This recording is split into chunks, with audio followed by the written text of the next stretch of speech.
Assalamualaikum warahmatullahi wabarakatuh. Umrah adalah puasa. Berpuasa menjadi salah satu amalan yang indah. Oleh karena itu disebut di hadis yang qudsi, as-sawmu li wa ana ajzi bih. Puasa itu untukku. Kenapa di sini ibadah puasa khususnya dinamakan puasa itu untukku, kata Allah. Ini hadis qudsi. Kenapa hanya ibadah puasa yang disebut untukku? Padahal semua ibadah sebenarnya, qul inna salati wa nusuki wa mahyaya wa mamati lillahi rabbil alamin. Karena rahasia puasa beda sama ibadah-ibadah yang lain. Salat bisa jadi riya, haji, umrah, bacaan Quran, bersedekah, walaupun kita berusaha ikhlas, menjaga ikhlas, tapi ada namanya bisikan-bisikan syaitan berusaha menjadi amal kita riya. Kecuali puasa, orang pun walaupun kita bohong, kita berkata berpuasa, tak ada yang tahu kita puasa enggak. Bisa sambil wudu terus minum, dan di sebelah kita dia fikir kita, tapi separuhnya buang, separuhnya minum. Bisa jadi. Oleh karena itu Allah rahasiakan pahalanya. Semua amal salih dibalas oleh Allah 10 kali lipat, kecuali puasa. Sampai kata ulama, batasnya tidak ada yang tahu. Kembali kepada murni ikhlas kita. Oleh karena itu kesempatan untuk kita mengisi 10 hari pertama, di antara lain, kalau kita tidak sempat tahun ini haji umrah, alhamdulillah ada kesempatan kita mengisi berpuasa. Mulai dari hari pertama, sebenarnya mulai hari ini. Kalau tidak sempat, belum tahu, belum isbat, belum ada info, boleh mulai besok. Nawaitunya apa? Karena puasa hari Arafah adalah puasa sunnah, berarti boleh 2 in 1. Tahu 2 in 1? Puasa hari Arafah, puasa hari 10 pertama Zulhijjah plus hari Kamis. Jadi nawaitunya 2. Itu namanya 2 in 1. Alhamdulillah, plus boleh ya. Tidak boleh digabungkan ibadah wajib dengan niat lain. Misal, contoh, saya ada salat subuh, tapi begitu saya mau salat subuh, saya ingat ada subuh kemarin, ketiduran terus lupa. Udah, ya Allah, nawaitu subuh hari ini plus yang kemarin. Itu dah bisa. Itu ibadah wajib. Kalau wajib tidak boleh digabung. Tapi contoh, saya begitu masuk masjid jam 11, habis saya wudu, dan ada kebetulan ada acara. Kalau saya mau laksanakan sunnah wudu, tahiyatul masjid, kemudian sunnah duha, habis waktu. Dan acara orang pada tunggu. Apalagi orang itu ustaz atau orang yang membawa acara. Udah masuk, nawaitu 3 in 1. Duha, tahiyatul masjid, sunnah wudu, 3 in 1. Udah, bismillah, Allahu Akbar, salat.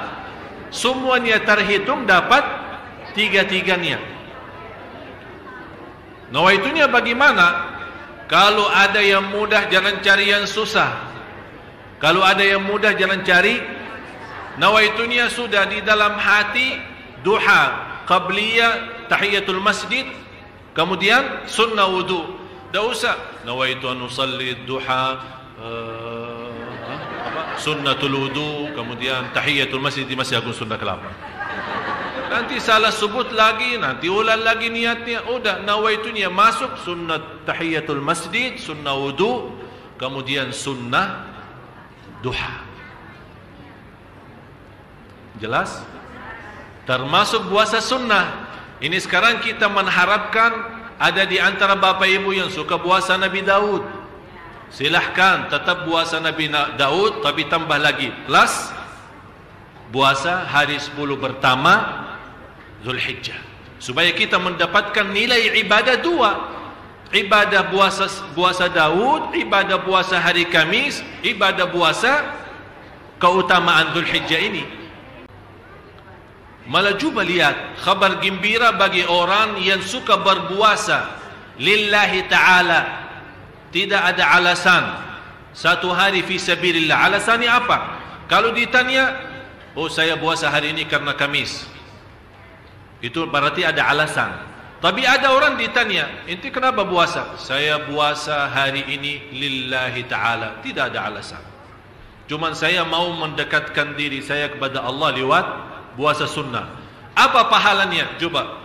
Rasulullah sallallahu alaihi wasallam bersabda, "Ma min 'abdin yasumu yawman fi sabilillah illa ba'adallahu anhu an-nar 70 kharifa."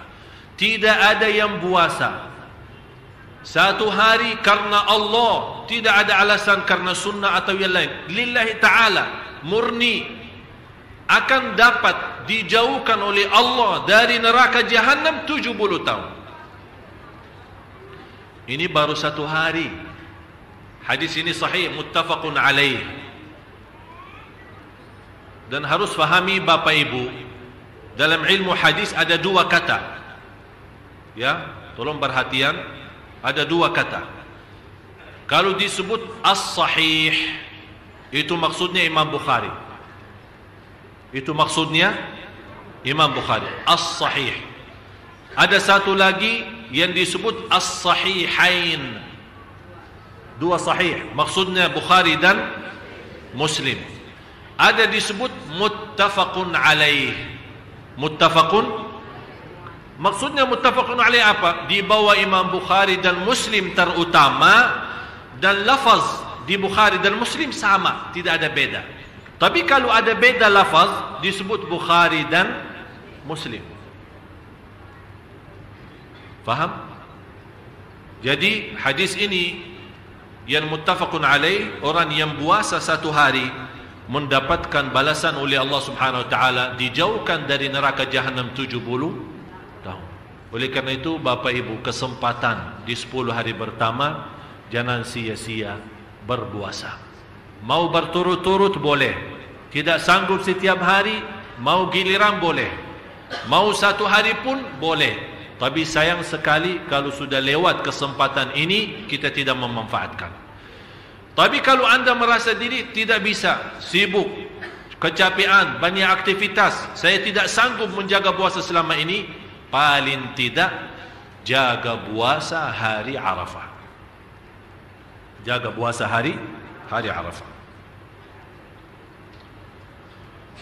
Puasa hari Arafah, pertama saya akan terangkan sedikit kepada Bapak Ibu, apa itu hari Arafah. Hari Arafah menjadi salah satu hari yang teragung di sisi Allah. Dan di hari Arafah Allah membebaskan banyak hamba-hamba dari neraka Jahannam. Coba kalau di antara orang, di antara hamba Allah sebelum hari Arafah masih dihukum di sisi Allah sebagai ahlun nar, sebagai ahli neraka, begitu datangnya hari Arafah Allah bebaskan, diselamatkan. Walaupun antara perbedaan antara ulama, yang dimaksud bebasnya dari neraka Jahannam adalah ahli Arafah yang berdiri di padang Arafah. Tapi mudah-mudahan dengan puasa kita di hari Arafah dan puasa hari Arafah tidak dibolehkan untuk orang haji. Yang non haji baru boleh puasa. Apa keutamaannya? Apa fadilahnya? Apa pahalanya? Mendapatkan ampunan dosa lalu sama dosa yang tahun yang akan datang. Sebelum dosa sudah diampuni duluan loh. Enak ya? Tapi jangan macam-macam. Walaupun sudah diampuni depannya, kita belum berlaku dosa. Dan puasa hari Arafah bukan hanya tahun kemarin, tahun lepas, malah tahun yang akan datang. Sebagaimana di hadis yang disebutkan, Rasulullah sallallahu alaihi wasallam bersabda, "Siyamu yaumi Arafah ahtasibu 'ala Allah an yukaffira as-sanata allati qablah wallati ba'dah." Rasulullah sallallahu mengharapkan Dan kalau Rasulullah mengharapkan berarti sudah terkabul. Harapan Rasulullah SAW adalah puasa hari Arafah menghapus dosa tahun lalu sama dosa yang tahun yang akan datang. Beda sama hari Ashura. Nanti ada bahasanya. Ashura yang dimaksudnya hari 10 Muharram. Nanti ada bahasanya, berapa tahapannya, berapa macamnya, insyaAllah nanti di waktunya. Oleh kerana itu Bapak Ibu, yang tidak berminat berpuasa selama 9 hari. Kenapa saya bilang 9 hari? Karena hari ke-10 hari Lebaran. Dan tidak boleh puasa hari Id. Ya, ada 3 hari haram puasa.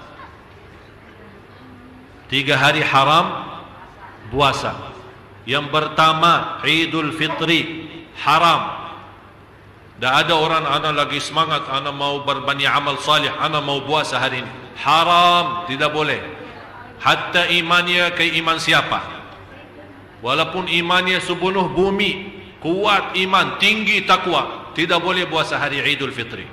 Yang kedua, haram hukumnya puasa hari Idul Adha. Yang ketiga, puasa hari-hari tasyriq. Hari-hari tasyriq adalah hari habis Lebaran, selama 3 hari tidak boleh. Kalau hari Idul Adha tanggal 10 Zulhijjah, kalau di Indonesia kalau tidak salah adalah hari Jumat. Berarti hari Jumat adalah hari Idul Adha. Hari Kamisnya hari Arafahnya. Masya Allah, dapat 2. Jadi puasa Kamis plus hari apa? Arafah. Berarti 2 in 1. Alhamdulillah, kesempatan. Nawaitunya, ya Allah, ini puasa untuk Arafah sekaligus untuk Kamis. Walaupun tidak terbiasa puasa Kamis, tidak terbiasa puasa Kamis, karena tumben-tumben mau puasa Arafah, tak apa-apa, tidak ada rugi nawaitu. Alhamdulillah, kalau nawaitu berapapun, insyaAllah tidak mengambil banyak tempat di hati. Orang takut ini nanti ramai susah. Tak apa-apa, bismillah sudah nawaitu.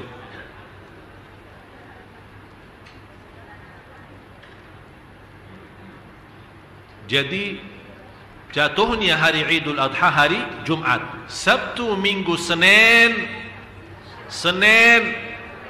puasa sunnah tidak boleh. Tetap tidak boleh, karena hari Senin itu adalah hari yang ketiga dari hari tasyriq. Dari hari tasyriq. Sebagaimana Rasulullah SAW bersabda, hari tasyriq adalah hari makan dan minum dan zikrullah. Hari-hari tasyriq, makan dan minum dan zikrullah. Sudah masuk azan? Selanjutnya, di antara amalan yang perlu kita jaga selama 10 hari adalah takbir dan zikir. Sebagaimana firman Allah Subhanahu wa taala suratul Hajj, surah 22 ayat 28. Wa yadhkuru ismallahi fi ayyamin ma'lumat. Yang suka catat tulisan, tolong tulis. Al-Hajj surah 22 ayat 28. Takbir itu ada 2 macam. Takbir itu ada 2 macam. Maksudnya takbir apa? Disebut di hadis selanjutnya yang diriwayatkan Imam Ahmad, fa'akthiru fihinna minat tahlili wat-takbiri wat-tahmid. Di dalam 10 hari pertama berbanyalah tahlil, berbanyalah takbir, berbanyalah tahmid. Hadis sahih diriwayatkan Imam Ahmad. Apa itu takbir, tahlil, tahmid? Yang kita suka baca di hari raya Idul Fitri. Apa yang kita baca? Allahu Akbar, Allahu Akbar, Allahu Akbar, La ilaha illallah, Wallahu Akbar, Allahu Akbar, Walillahil hamd. Di dalam 10 hari pertama ada 2 macam takbir itu. Yang tadi saya bacakan ada 2 macam. Artinya ada 2 waktu. Ada yang pertama takbir mutlak, umum, tidak ada batas. di masjid, di jalan, di rumah, di pasar. Malah di antara sahabat, sebagaimana Abdullah bin Umar, Abdullah bin Abbas, Abu Hurairah dan banyak sahabat-sahabat yang lain, yang mereka suka berzikir di 10 hari pertama Dzulhijjah di pasar. Sekarang kira-kira bapak ibu, terutama ibu-ibu, kalau rame-rame belanja di Tanah Abang, berani rame-rame juga bertakbir di dalam sana? Yang dianggap gila le, stres. Masa mau bertakbir di mall? Ya justru karena mall itu tempatnya syaitan, tempatnya dosa maksiat. Yang paling dibenci oleh Allah adalah pasar-pasar, tapi kita menyebarkan zikrullah di situ, itu sangat agung. Malah yang sangat luar biasa, orang yang masuk ada doa mall, tahu kan? Masih ingat doa mall? Lupa ya doa mall? Di mana ada doa mall ya?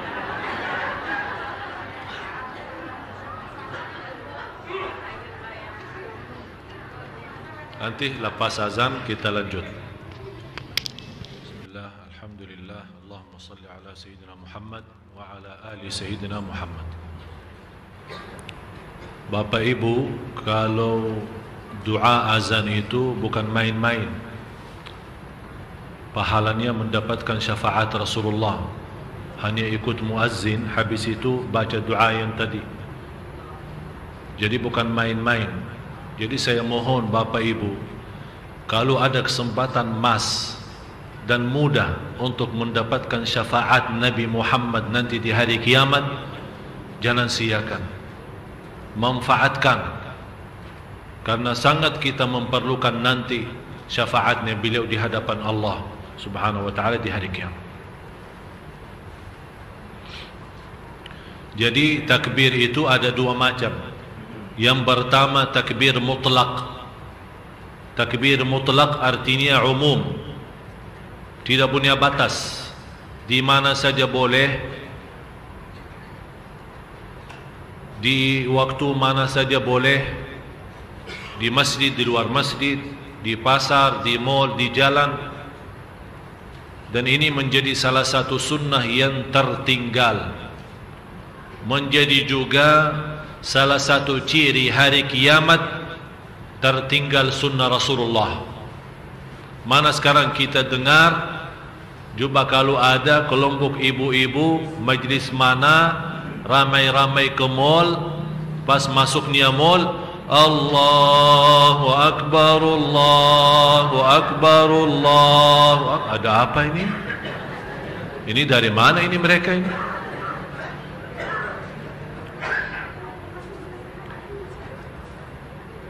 Saya yakin kalau orang gila, mohon maaf orang gila, tahu orang gila sakit, gila, dia masuk mall dan dia bertakbir, dianggap gila. Memang dia gila, tapi bisa bertakbir. Tapi yang kita herankan orang yang dewasa, yang sudah faham, dan dia berkata saya cinta Rasulullah, mana dia? Malu. Tapi kalau sudah sering dilakukan hal itu, lama-lama menjadi kebiasaan. Daripada di setel kasetnya musik dan lagu-lagu di mall, oh ini kelompok ibu-ibu datang ini. Ini kelompok ibu-ibu takbir di mall. Nanti kita bikin satu kelompok, ini takbir di mall. Yang mau gabung silahkan daftar. Jadi kita rame-rame ke mall bertakbir. Mau dianggap sakit jiwa silahkan. Yang penting Allah Subhanahu wa ta'ala bangga dan senang, dan Nabi kita juga bangga dan senang terhadap sunnahnya yang tersebar.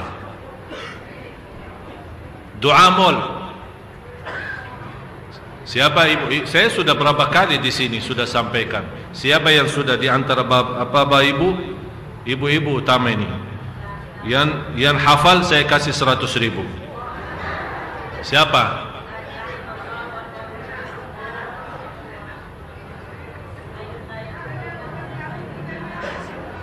Masya Allah. Boleh kasih miknya biar dia baca. Dan 100.000-nya ini.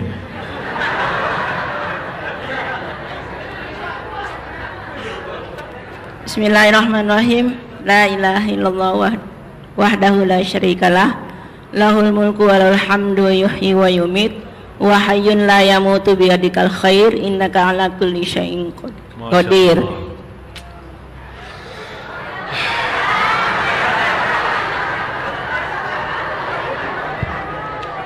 Terima kasih. Saya ulang lagi. Disumbangkan untuk masjid. Terima kasih. Memang ada ini, karena di antara amal nanti kita. Sebentar ya, jangan kemana-mana. Saya ulang lagi untuk yang belum tahu. Hadis sahih diriwayatkan Imam Tirmizi. Pahalanya sangat luar biasa. Kalau masuk mall belanja, malah sahabat begitu mendengar hadis ini suka ke pasar. Tapi bukan untuk belanja, hanya untuk membaca doa ini. Mendapatkan apa? 1 juta kebaikan, menghapus 1 juta kejahatan, menaikkan 1 juta derajat. Sama-sama, la ilaha illallah wahdahu la syarikalah, lahul mulku wa lahul hamdu yuhyi wa yumit. Terus? Stop. Umumnya habis yuhyi wa yumit, umumnya wa huwa ala kulli syai'in qadir. Itu umum. Tapi kalau yang di mall ada tambahan, habis yuhyi wa yumit, coba ikut wa huwa hayyun la yamut biyadihil khair wa huwa ala kulli syai'in qadir. Jadi di antara yuhyi wa yumit wa huwa ala kulli syai'in qadir ada tambahan wa huwa, coba sama-sama, wa huwa hayyun la yamut biyadihil khair wa huwa ala kulli syai'in qadir. Itu tidak perlu ramai-ramai dan tidak perlu kerasin suara. Kalau ini untuk doa yang orang suka malu.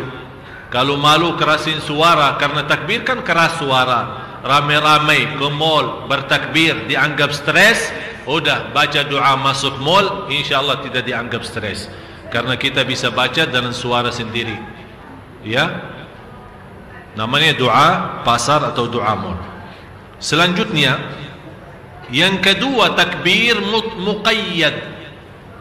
Yang pertama apa? Takbir mutlak. Apa artinya mutlak? Umum, bebas, di mana-mana. Waktunya juga kapan saja. Yang kedua, takbir muqayyad. Artinya takbir terikat.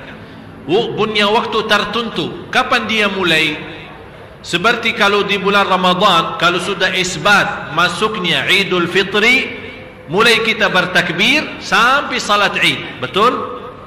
Tapi kalau khusus untuk bulan 10 hari pertama Dzulhijjah, takbir muqayyad mulai subuh hari Arafah. Mulai subuh hari Arafah. Itu namanya muqayyad, terikat. Artinya terikat bukan bebas, punya waktu tertentu. Habis setiap salat. Waktunya mulai subuh hari Arafah. Jadi kalau hari Arafah di Indonesia hari Kamis, berarti Bapak Ibu selepas salat subuh Anda bertakbir. Takbir yang mana? Allahu Akbar, Allahu Akbar, Allahu Akbar. La ilaha illallah wallahu akbar. Allahu Akbar walillahil hamd. 3 kali, 5 kali. Bagusnya jaga witir. Jangan hanya 2 kali atau 4 kali. Kalau mau berbanyak, diusahakan dengan witir. 3, 5, 7, 9 dan seterusnya. Ya, atau 1. Boleh dipimpin oleh imam, atau kalau anda salat sendiri di rumah, khususnya ibu-ibu salat di rumah, habis salat bertakbir sebelum mulai zikir-zikir yang lain yang biasa kita baca selepas salat. Istighfar, Allahumma antas salam. Sebelumnya itu membaca dulu takbir itu. Mulai kapan? Salat subuh hari Arafah. Berarti habis subuh hari Arafah, habis zuhur, habis asar, maghrib, isya. Kemudian selepas salat subuh hari Idul Al-Adha. Dan seterusnya, habis salat Id. Kalau di Idul Fitri bedanya apa? Kalau di Idul Fitri, begitu selesai salat Idul Fitri tidak ada takbir lagi. Tapi kalau Idul Adha masih terus bertakbir sampai salat asar di hari yang ketiga, hari Tasyriq. Berarti berapa hari? Kamis Arafah, Jumat Lebaran, Sabtu Tasyriq pertama, Minggu Tasyriq kedua, Senin Tasyriq ketiga, sampai salat asar. Kalau sudah masuk maghrib, berarti habis maghrib di hari yang ketiga tidak boleh takbir karena haji sudah selesai. Jelas? Oleh karena itu, yang malu bertakbir di pasar, jangan lupa bertakbir selepas setiap fardu. Dan yang setiap fardu tidak boleh di awal 10 hari pertama. Tapi kapan mulainya? Pas hari Arafahnya, yang terkait dengan salat kita. Mulai hari Arafah sampai hari yang ketiga. Berarti selama 5 hari. Jelas? Seterusnya, berbanyak amal salih yang lain selain tadi saya jelaskan haji umrah. Yang kedua, puasa. Yang ketiga, takbir. Yang keempat dan yang lain-lain adalah bersedekah, jaga salat malam, silaturrahim, jaga salat berjamaah di masjid. Khususnya Bapak Ibu, ini kesempatan yang merasa diri selama ini tidak rutin salat di masjid berjamaah. Inilah kesempatan kita bertaubatan nasuha di 10 hari pertama, agar begitu datangnya hari Arafah kita mendapatkan pahala yang sangat besar, bebas dari neraka Jahannam, jauh dari berbuat kezaliman, jauh dari dosa maksiat, jauh dari durhaka, saling memaafkan, jaga lidahnya, tidak berghibah, tidak bernamimah. Kenapa? Sebagaimana ini aturan Allah memberikan sebentar ada musim untuk bersemangat ibadah. Begitu lepas Ramadan, berarti walaupun tidak jauh hari, begitu habis Ramadan masih ada sunnah puasa Syawal 6 hari.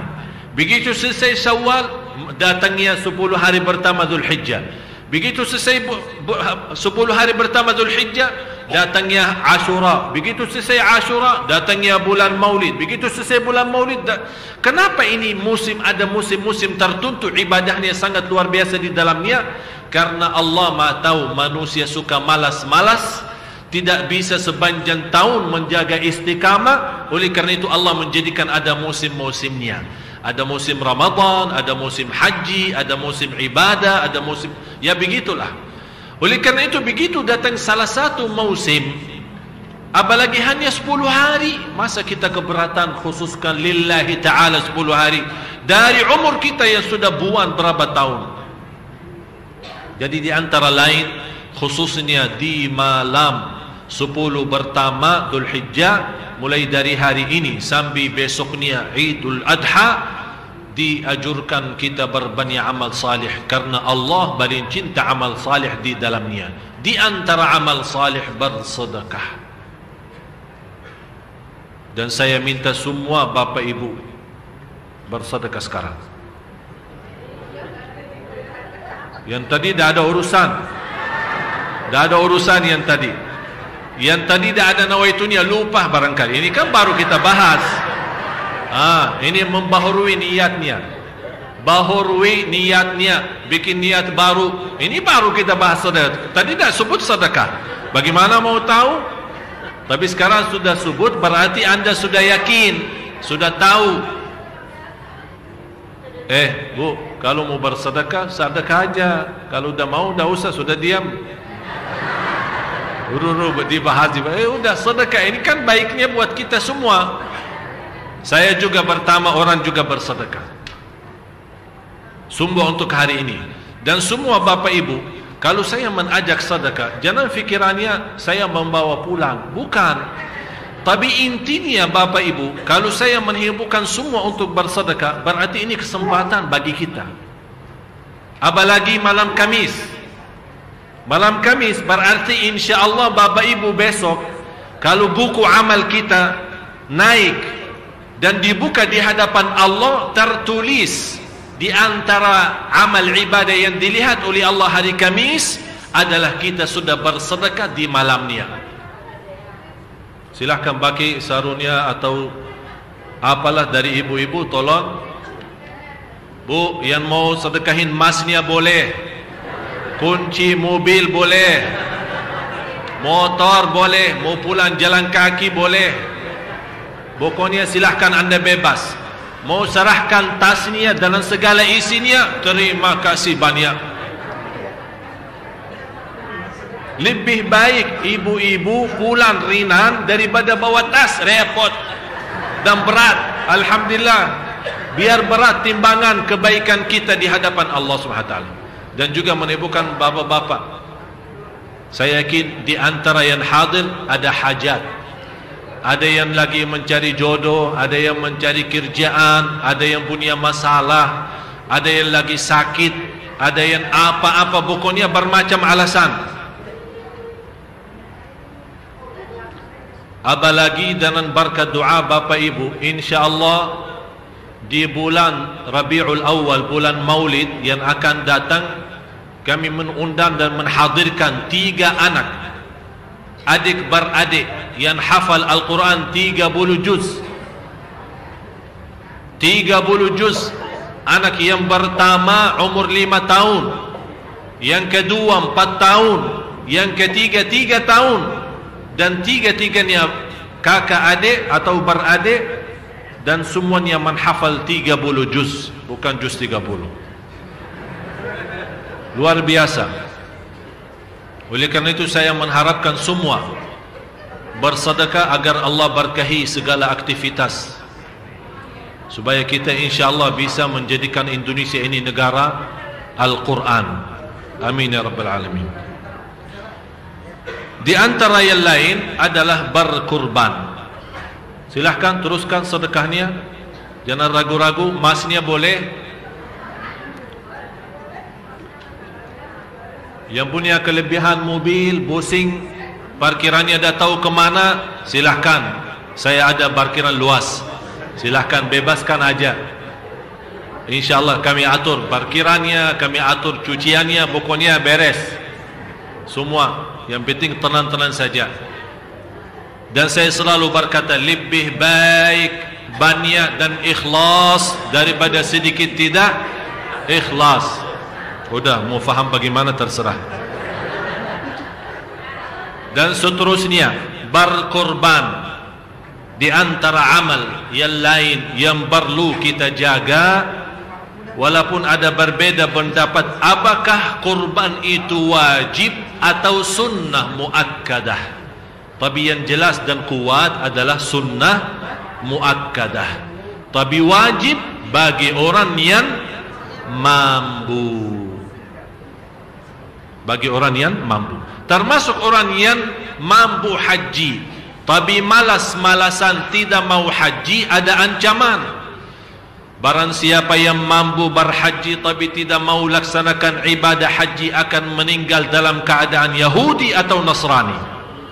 Berarti orang yang mampu berhaji tapi tidak mau berhaji terjamin su'ul khatimah, bukan husnul khatimah. Jadi ada ancaman berat bagi orang yang berhaji tapi malas. Malasnya kenapa? Bukan tidak mampu, dia mampu dari sisi sehat, harta, semua, tapi dia malas karena gilirannya terlalu lama, antri lama, nanti tidak tahu kapan. Pokoknya bermacam-macam alasan duniawi saja. Diancam, ada ancaman bisa meninggal dunia atas dalam keadaan Yahudi atau Nasrani. Hati-hati. Berkurban sebagaimana Rasulullah SAW dijelaskan di hadis yang sahih. Rasulullah SAW berkurban 2 ekor kambing. 1 untuk beliau sendiri dan satu untuk umatnya. Satu untuk umatnya. Nanti kita akan jelaskan. Bapak Ibu, kurban adalah sunnah Nabi Ibrahim alaihissalam. Kurban itu sunnah Nabi Ibrahim alaihissalam. Dari mana? Dalilnya apa? Suratul Safat. Tolong simpan. Surah 37. Surah 37 ayat 102 sampai dengan ayat 107. 102 sampai ayat 107. Surat As-Safat. Yang suka baca Yasin, Yasin surah 36. Teruskan lagi surah 37 habis Yasin As-Safat. Buka ayat 102 sampai 107. Di situ Allah menjelaskan peristiwa cerita yang terjadi antara Nabi Ibrahim sama anaknya Nabi Ismail. Sampai Nabi Ibrahim mau sembelih anaknya, alasannya mimpi. Nabi Ibrahim bermimpi sembelih anaknya. Bapak Ibu, tidak boleh bentukkan satu amalan ibadah karena mimpi. Faham? Bapak Ibu, tolong perhatiannya sebentar. Bapak Ibu, tidak boleh bentuk amal ibadah karena mimpi. Contoh, begitu Anda bangun tidur, saya mimpi semalam melihat Rasulullah menyuruh saya salat 100 rakaat. Tidak boleh. Karena ini ibadah. Dan ibadah berarti ada wahyu. Dan wahyu berarti ada Rasul. Rasul berarti Rasul tidak meninggal dunia, sudah disempurnakan agama. Jadi tidak ada ibadah yang namanya lewat mimpi. Jelas, semua ibadah 100% ada di dalam Quran dan sunnah. Tapi bisa saja ada satu dalam mimpi. Kalau kita mau kerjakan sesuatu, ternyata diberikan tanda di dalam mimpi, jangan kerjakan. Ada keburukan, ada musibah. Bisa jadi memberikan petunjuk. Karena kita orang baik, pernah berdoa minta petunjuk, Allah kasih tanda di lewat mimpi. Berarti kita akan menjauhkan dari hal itu. Tapi tidak boleh bentuk ibadah lewat mimpi. Sebagaimana ada seorang pernah melihat mimpi, itu di daerah Jawa. Ada seorang melihat mimpi sembelih anaknya. Begitu dia bangun, dia cari anaknya. Terus membawa pisaunya, hampir mau sembelih. Di depan keluarganya. Orang, kenapa ini? Saya diperintahkan dalam mimpi untuk sembelih anak. Itu kalau mimpi para nabi, wahyu. Faham Bapak Ibu? Mimpi para nabi adalah wahyu. Kalau mimpi para manusia kita itu, apalagi misal kita lihat disuruh sembelih anak kita, istri kita atau apa, itu syaitan, bukan wahyu. Wahyu ya memang betul wahyu, tapi dari syaitan, bukan dari malaikat. Oleh karena itu jangan bentuk amal lewat mimpi. Nabi Ibrahim melihat mimpi sembelih anaknya Ismail karena mimpi para nabi adalah wahyu. Begitu dia datang mau sembelih anaknya, sebagaimana Allah menjelaskan di surah 37 ayat 102 sampai ayat 107, Allah gantikan dengan satu ekor kambing. Itulah alasannya hitungan kurban setiap keluarga satu ekor kambing, bukan hitungannya berorang.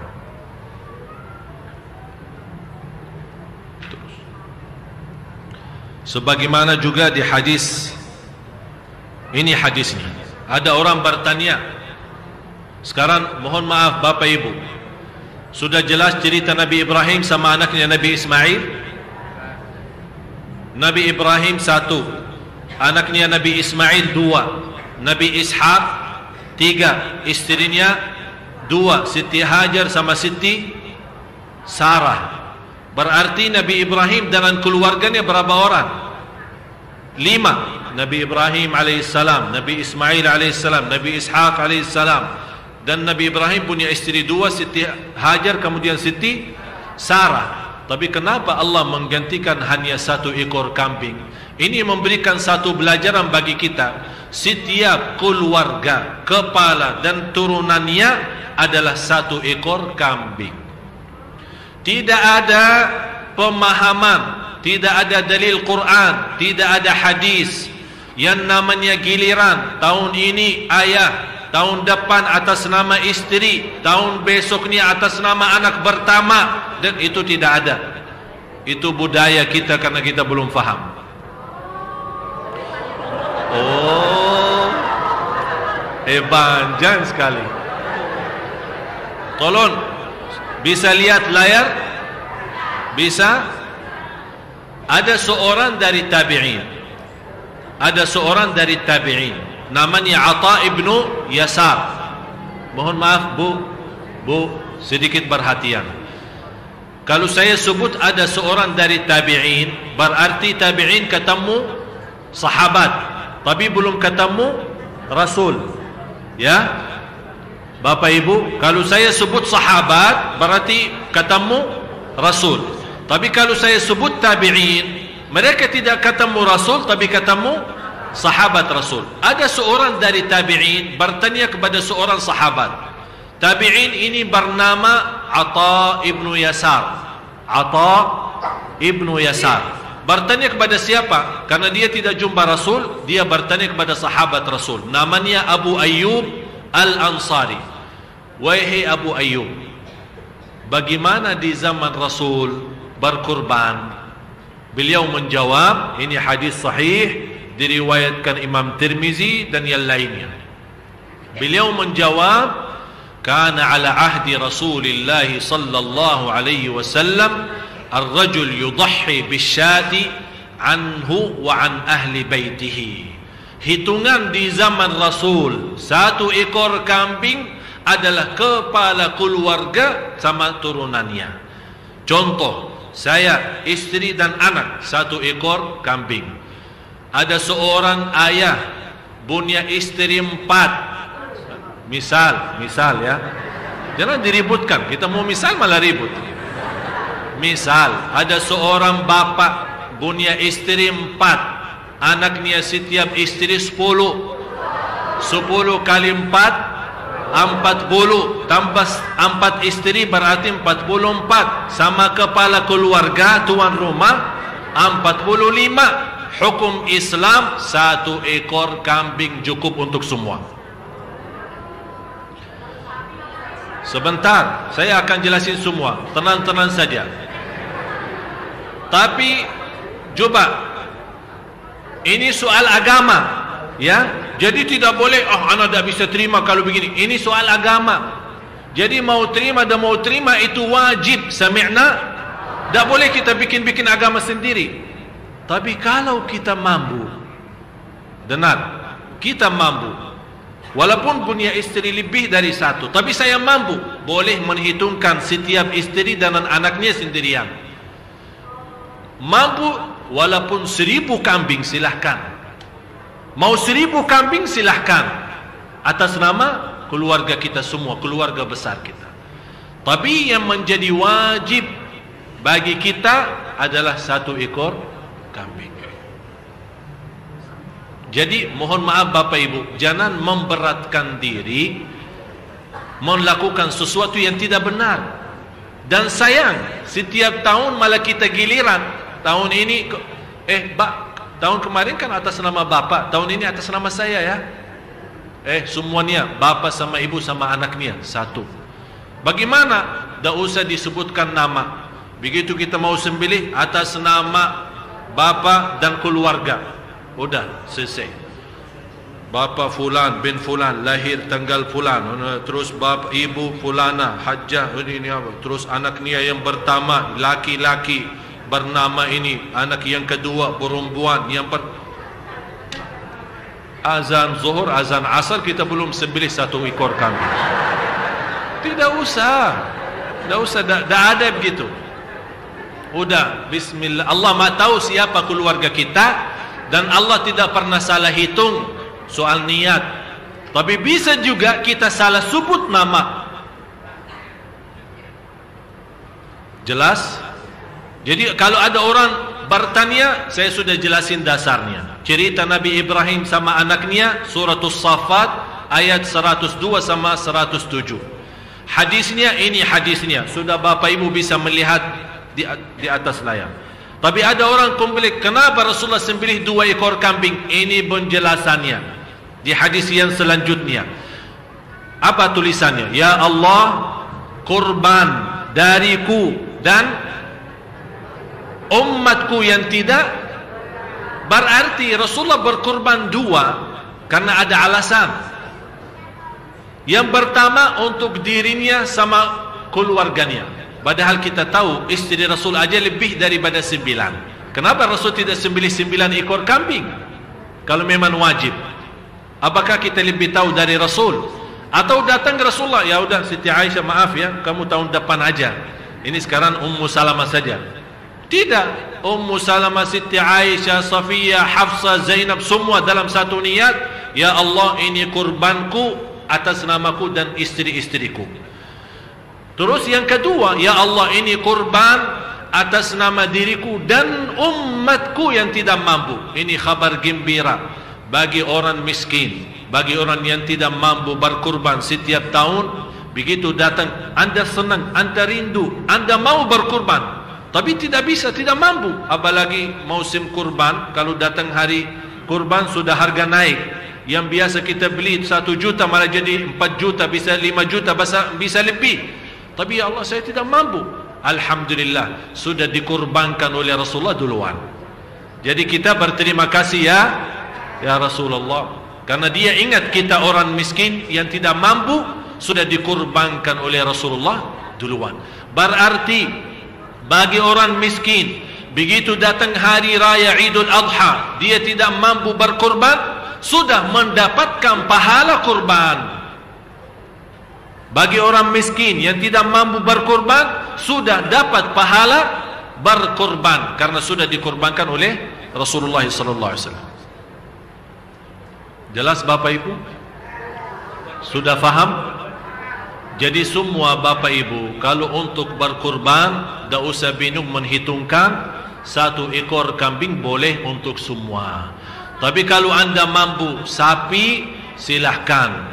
Tapi kalau Anda merasa saya tidak mampu beli sapi karena harganya 14 juta atau 12 juta kurang lebih, boleh ajak ibu-ibu yang lain atau ajak keluarga yang lain. 1 sapi cukup 7 keluarga.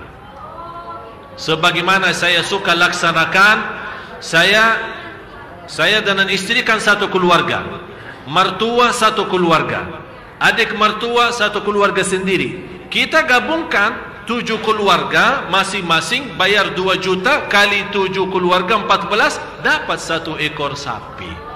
Alhamdulillah. Jadi Bapak Ibu yang tidak mampu sendiri, karena dia merasa kurban sapi itu lebih bermanfaat karena daging sapi itu lebih banyak, tapi dia tidak mampu sendiri beli sapi, udah tawarkan tetangga, keluarga, sahabat, tolong Mbak gabung sama saya biar kita bisa beli sapi. Tapi kalau ada 2 keluarga mampu beli 1 sapi, silahkan, tidak menjadi masalah. Yang jelas jangan maksa diri untuk sambil perminjam uang, apalagi di bank, apalagi riba, supaya bisa berkurban 1 sapi.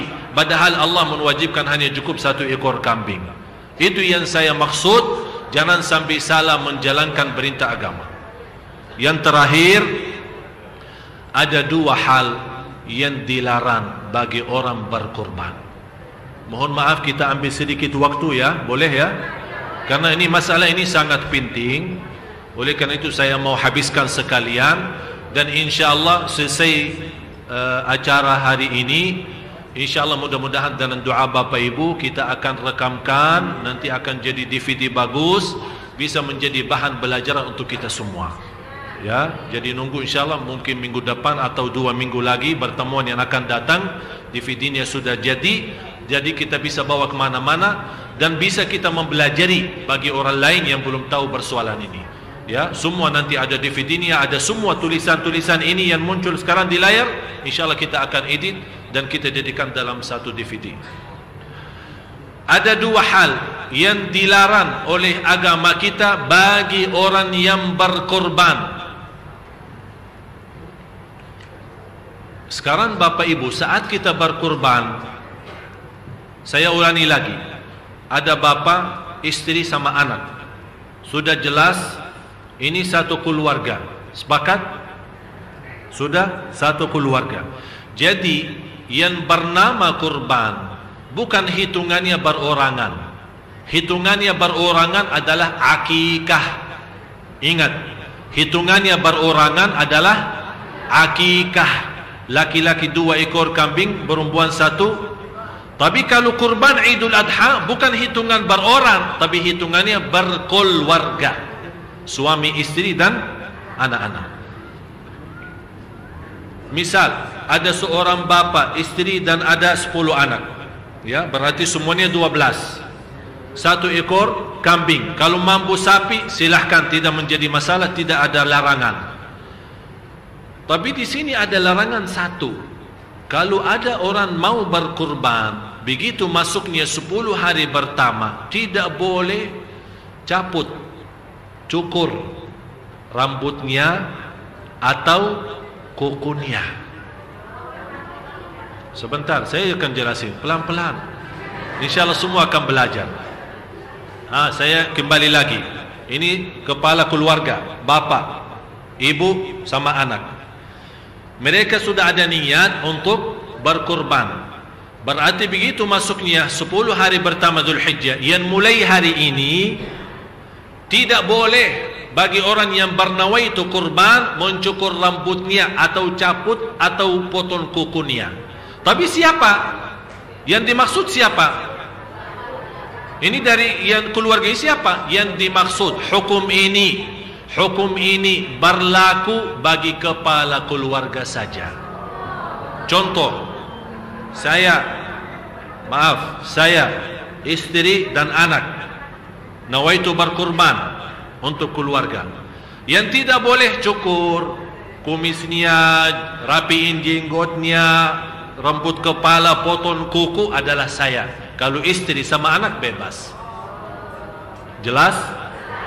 Jadi Bapak Ibu, kalau yang sudah hari ini terlanjur pagi-pagi di depan kaca cuk-cuk, bersih-bersihin, mulai sekarang jangan lepas. Hikmahnya apa? Seperti jemaah haji tidak boleh cukur selama haji, kan? Begitu dia berkorban baru dia cukur. Kita merupai jemaah haji agar semua dosa-dosa yang tertumbuh di dalam tubuh badan kita, dosa mata, dosa telinga, dosa kaki, dosa tangan, dan kita masih membiarkan rumput bulu kita, rumputnya apa semua yang lain, kukunya. Begitu kita sudah sembelih kurban kita dan kita mulai potong kuku kita dan cukur apa yang perlu dicukur, kita mengharapkan, ya Allah, semua dosa yang terbawah kuku, yang terbawah rambut, yang terbawah mana saja di tubuh badan, ya Allah habiskan semua. Berarti kita mendapatkan merubai jamaah haji. Sudah jelas? Mudah-mudahan kita bisa mendapatkan ampunan dosa dari akar-akar tubuh badan kita. Semua menjadi bersih lahir batin. Sudah faham hikmahnya kenapa? Berarti mulai dari hari ini, ya, sudah, kalau sudah tadi pagi rapiin kumisnya, jenggotnya, rambutnya, udah tahan. Bisa jadi mungkin selama 10 hari, apalagi yang cepat tumbuh. Kalau saya cepat tumbuh ini, ya, mungkin Rabu depan Bapak Ibu bertemu dengan saya, mungkin Bin Laden ini. Jadi karena cepat, ya, bisa 1 minggu kumisnya sudah begini. Jadi tidak apa-apa, karena kita mau mengharapkan ridha Allah Subhanahu Wa Taala.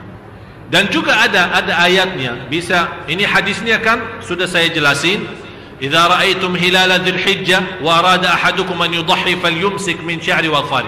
Kalau sudah lihat isbatnya masuknya bulan Dzulhijjah, bertahan diri, tidak cukur dan tidak potong kukunya. Ayatnya ada di suratul Baqarah ayat 196. Ayatnya suratul Baqarah ayat 196.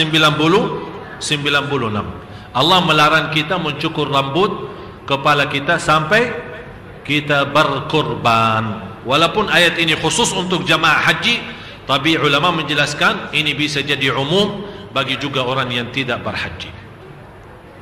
Terusnya, ini yang terakhir, termasuk juga salah satu persoalan yang sangat penting. Larangan yang kedua bagi orang yang berkorban, tidak boleh menjual kulitnya.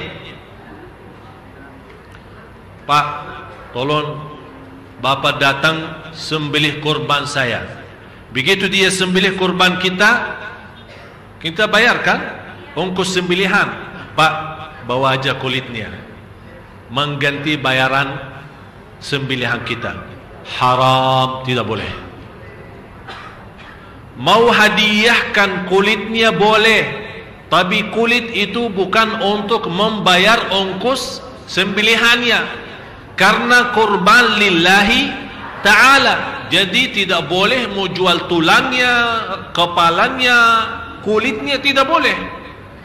Tapi kalau orang sembelih, misal habis dia sembelih ya, berapa sepakat? Harganya berapa? 100.000. Pak, ini 100.000. Terus boleh saya minta kulitnya? Silahkan aja, ambil aja. Dan ini juga sebagian dari daging. Karena di sini daging sama kulit itu bukan bayaran ongkos sembelihannya, tapi ongkos sembelihan kita sudah bayar sendiri, sudah bayar dengan uang sendiri. Tapi kalau untuk tukang sembelih mau bawa kulitnya, bebas. Dia mau pakai apa? Mau jual, terserah. Mau dia pakai, terserah. Dia mau gunakan, terserah. Tapi bukan orang yang berkorban yang menjual kulit itu. Bukan orang yang berkorban yang menjual tulangnya atau menjual kepalanya. Itu tidak dibolehkan. Dasarnya ini hadis yang sahih. Bagaimana Rasulullah SAW bersabda, barang siapa yang menjual kulit korbannya, Allah tidak menerima kurbannya. Barang siapa yang menjual kulit korbannya, Allah tidak menerima kurbannya. Tapi Bapak Ibu, jangan hanya mendengar hadis ini, ya udah kalau begitu saya aja buan. Daripada mubazir buan kulitnya, kasih aja kepada orang yang bisa bermanfaat bagi mereka. Bisa jadi kita tidak bisa memanfaatkan kulit itu, tapi ada banyak orang bisa memanfaatkan. Kita sedekahin, hadiahkan, karena terhitung dari pada kurban kita. Dan juga ada hadis yang lain, Rasulullah SAW memerintahkan kepada Sayyidina Ali bin Abi Talib radhiyallahu an, kalau kamu sudah sembelih, jangan memberikan tukang sembelihannya dari kurban itu. Artinya, maksudnya apa? Jangan membayar ongkos sembelihannya dari daging kurban, karena daging kurban itu adalah lillahi ta'ala. Kalau kita lillahi ta'ala berarti 100%. Bagaimana kita bayar? Bayar dari uang pribadi kita, dari harta kita yang Allah berikan. Sudah jelas Bapak Ibu? Sudah faham? Mudah-mudahan apa yang kita sama-sama belajar di hari ini berguna, bermanfaat. Dan tolong sampaikan kepada yang lain supaya mereka mengerti. Banyak yang kita salah selama ini lakukan. Setiap tahun kita giliran, dan setiap tahun kita ganti nama, padahal kita bisa gabungkan satu keluarga. Bagaimana orang tua yang sudah meninggal? Bapak Ibu, orang tua yang sudah meninggal dunia, kalau kita mampu khususkan 1 ekor untuk orang tua boleh. Tapi ternyata kita tidak mampu, hanya 1 ekor, boleh digabungkan dengan 1 niat atas nama saya, keluarga, dan orang tua saya yang sudah meninggal. Kata ulama, pahalanya akan sampai kepada mereka. Tapi kalau kita mampu mau khususkan untuk orang tua yang telah meninggal, mau sapi, mau berapapun kambing, tidak menjadi masalah. Ini juga menjadi qurbah, menjadi mendekatkan diri kita kepada Allah Subhanahu wa taala, dan bisa juga menantarkan keberkahan untuk orang tua. Tapi kalau ada orang tua masih hidup, tapi mereka miskin, tidak mampu berkurban, bagaimana? Boleh saat kita berkurban, tawarkan mereka, kirimkan ongkos bayarannya silahkan atas nama saya dan bapak ibu untuk kurban di kampung supaya bermanfaat. Kalau mereka tidak mampu, kalau mereka sendiri mampu, anda sendiri berkurban dan orang tua sendiri berkurban. Bagaimana ibu-ibu yang sendirian, mohon maaf ibu yang janda atau belum nikah tapi dia mampu, dia mau berkurban sendiri, silahkan berkurban, tapi tidak boleh cukur atau potong kukunya. Hukum itu berlaku bukan hanya bagi keluarga, kepala keluarga, tapi bagi wanita juga kalau dia lagi sendirian. Kalau dia sendiri. Tapi kalau dia ternyata ada ayahnya yang berkurban, cukup dengan kurban ayahnya, tidak perlu dia kurban lagi. Tapi dia senang, dah biar ayah kurban sendiri, saya juga mau kurban sendiri. Silahkan, boleh berkurban, tapi ingat jangan mencukur dan memotong kukunya sampai kita berkurban. Dan kurban boleh di hari pertama Idul Adha, boleh. Tapi karena kita banyak acara hari Jumat, hari Idul Adha, boleh hari Sabtu. Tidak sempat Sabtu, boleh hari Minggu. Tidak sempat Minggu, boleh hari Senin, hari ketiga Tasyrik. Tapi habis itu sudah habis waktunya. Sudah jelas Bapak Ibu? Mudah-mudahan ilmu yang kita sama-sama belajari bermanfaat, berguna.